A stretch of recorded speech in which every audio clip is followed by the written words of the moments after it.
Hi, I'm here to talk about the Duke of Weselton from Lego Disney Frozen Operation Puffins.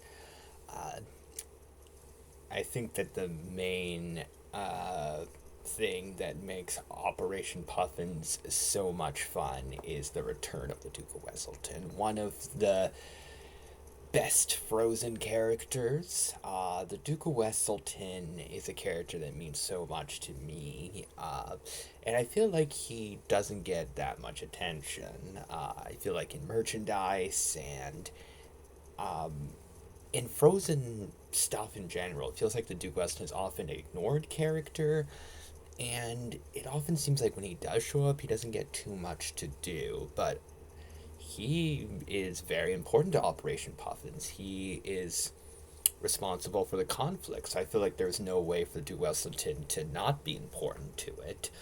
Um, uh, he is one of the villains in Frozen, but since he's somewhat of a side villain, I guess it is easy to ignore him and forget about him, which I do think is unfortunate because I think that he's one of the most memorable, entertaining villains of all time.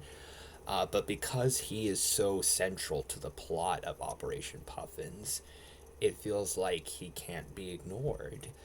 Uh, Unless Operation Puffins itself gets ignored, which I do think could happen.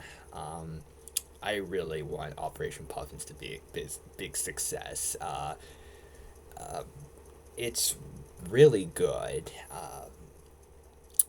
It doesn't have the most complicated plot or anything, but there sure are a lot of entertaining moments for a pretty short film.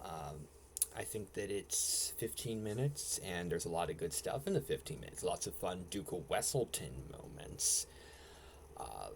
And getting to see more of his character, getting to see uh, what would happen to him, getting to see him try to get revenge on Elsa is so cool. It's something that I've wanted to see for years.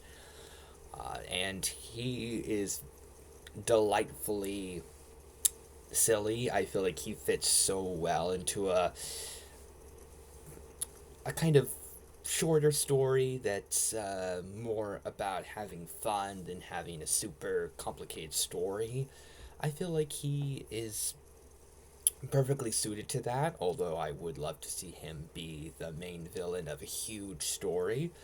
And I feel like the Duke of Weselton's return was so cool, and I appreciate so much that he was actually given a lot to do, that it wasn't a cameo, it wasn't a throwaway role.